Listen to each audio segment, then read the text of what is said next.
Hello friends. अभी हम discuss करने जा रहे हैं, वो है 66 का हिस्ट्री का पेपर। ठीक है, GS1 का 66 हिस्ट्री पेपर, GS1 66 हिस्ट्री का पेपर। क्यों इम्पोर्टेंट है? तो इसलिए इम्पोर्टेंट है क्योंकि मैं लास्ट वीडियो में स्ट्रेटजी बता चुका हूँ। उस स्ट्रेटजी में मैंने ये बताया था कि जो 66 में आया हुआ है उस पर आप फोकस कम करेंगे, और जो 65th में आया हुआ है उस पर फोकस करेंगे, तो वो क्वेश्चन रिपीट होगा। 66 में जो आया है उसको छोड़ेंगे, तो इससे हमें एक शेड्यूल पता चल जाएगा कि हमें कौन सा पेपर करने हैं, कौन सा नहीं करने हैं। इतनी बात आप समझ रहे होंगे, तो चलिए हम डिस्कस करते हैं। वो फर्स्ट क्वेश्चन है कि what were causes of Santhal revolt and what were its course. ठीक है, एंड आउटकम। तो इसमें आपको क्वेश्चंस में क्या करने हैं, तो हिंदी में मैं फिर से बता देता हूँ कि संथाल विद्रोह के कारण क्या थे, उसकी गति और उसके परिणाम क्या थे। ठीक है, मीन्स ये कि संथाल विद्रोह के कारण क्या है, रीजन आपको बताने हैं। उससे गति मीन्स किस प्रोसेस में वो संथाल विद्रोह आगे हुआ है, क्या क्या हुआ इफेक्ट, और फाइनली उसमें कॉन्सिक्वेंसेस क्या है, मीन्स परिणाम क्या है। संथाल विद्रोह के बाद अंग्रेज़ों ने कैसे दबाया, और उस दबाने के बाद जो है, जो चेंजेज आए हैं आपको एडमिनिस्ट्रेटिव सिस्टम में, वो मेंशन करने थे। 38 मार्क्स के हैं। ठीक है, नेक्स्ट क्वेश्चन है examine the characteristics of Birsa movement. Birsa Munda का जो मूवमेंट हुआ है, उस मूवमेंट को आपको याद करके उस पर आंसर्स करने हैं। 38 मार्क्स के लिए।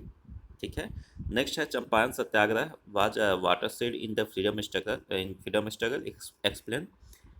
हिंदी में बता देता हूँ कि चंपारण सत्याग्रह स्वाधीनता संग्राम का एक निर्णायक मोड़ था, स्पष्ट कीजिए। ये भी 38 मार्क्स का है। नेक्स्ट है discuss Nehru's views on communalism and secularism.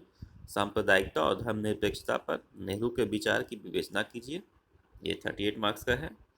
Next question है bring out the main course of Patna कला पेंटिंग। 38 मार्क्स का है। और नेक्स्ट है 6 नंबर का, वो क्या है कि write short notes on any two of the following. तीन दिए हुए हैं ABC, उसमें से दो पे एक नोट्स लिखना है। एंड आपका पर क्वेश्चन जो है वो 19 मार्क्स का है, यानी टोटल 38 मार्क्स का। मीन्स आपको 38 × 3 करके क्वेश्चंस करने हैं। ठीक है, तो इनमें से 6 क्वेश्चन हैं, 6 में से किसी 3 को ऑप्ट करना है और उस 3 को क्वेश्चन को कर देना है, और हर क्वेश्चन का मार्क्स जो है, वेटेज जो है 38 मार्क्स है। ठीक है, इतनी बात आप समझ में आ रही होगी।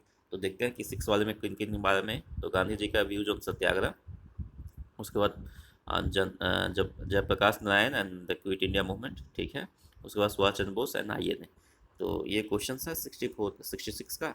तो आपको इससे अंदाज़ा लग गया होगा क्या क्या अंदाज़ा लगाना है। तो आपको जैसा मैं हिस्ट्री का वो पेपर में डिस्कस किया था कि सिलेबस क्या है, तो उसी टाइम मैंने डिस्कस कर दिया था कि क्या क्या सिलेबस में क्या कैसे पढ़ना है। तो चलिए इसको मैं एक बार बता देता हूँ कि अभी हमको अब क्या करना है 67 के लिए। तो 67 के लिए सबसे पहली बात है कि हमको संथाल और मुंडा छोड़ देना है।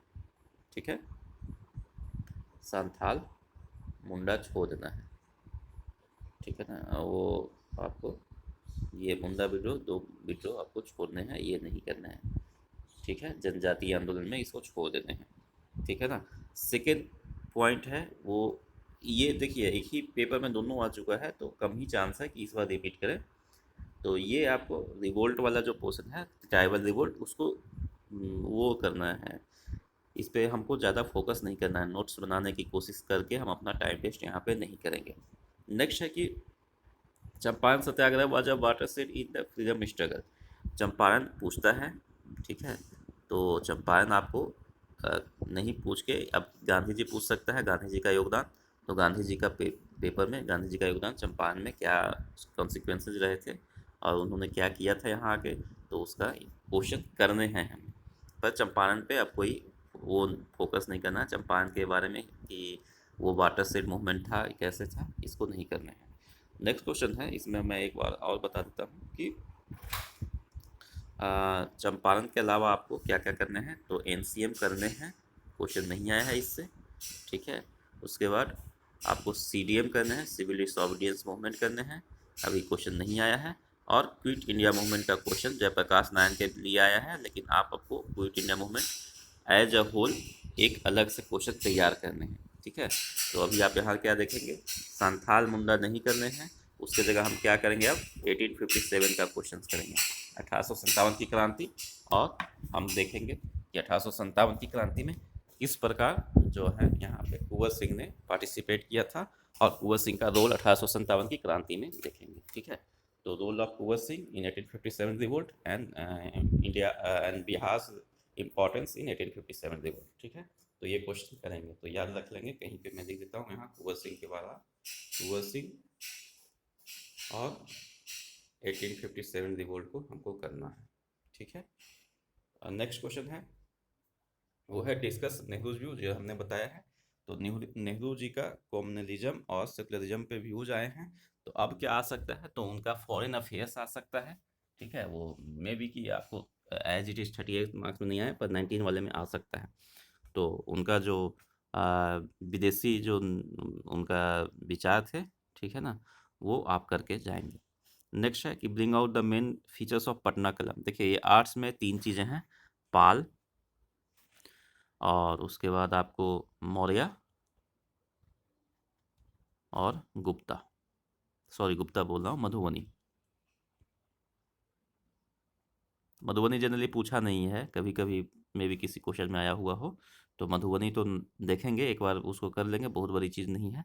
लेकिन पाल और मौर्यन आर्ट जरूर करके जाएंगे। ठीक है। आर्ट एंड कल्चर में क्या करना है, पाल एंड मौर्य। ठीक है ना, क्यों, क्योंकि आपको पहले से पटना कलम आ चुका है, तो इस पर नोट्स बनाने का जरूरत नहीं है। ये काफ़ी आसान पेपर था ये पटना कलम वाला क्वेश्चन।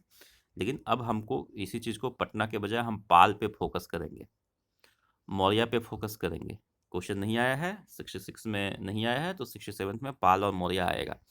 तो फिर से एक बार रिपीट कर दूं कि संथाल मुंडा नहीं करना है, उसकी जगह 1857 रिवोल्ट करना है, उसकी जगह कुंवर सिंह का रोल 1857 में करना है। उसी तरह से आपका चंपारण आया है, तो चंपारण में चंपारण एज इट इज नहीं करना है, बल्कि गांधी जी का रोल चंपारण में करना है।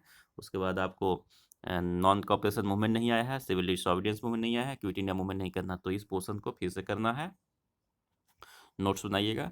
नेक्स्ट है कि आपको कला में क्या नहीं आया है, तो कला में आपका सिंपल एक पटना कलम आया है, तो इस बार हमको पाल मौर्य करना है। ठीक है।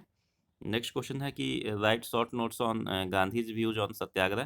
देखिए गांधी जी का सत्याग्रह पे क्वेश्चन पूछता है, गांधी जी का स्वदेशी पे क्वेश्चन पूछता है गांधी जी का।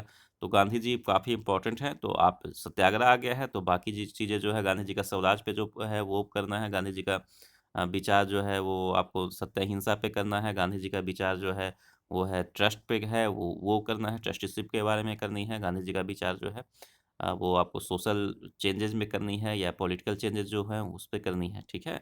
उसी तरह से नेहरू जी के बारे में करनी है, तो नेहरू जी का एक क्वेश्चन आ चुका है, तो अगले बार में ये क्वेश्चन ना आके नेहरू जी का दूसरे विचारों पे क्वेश्चन आ सकता है।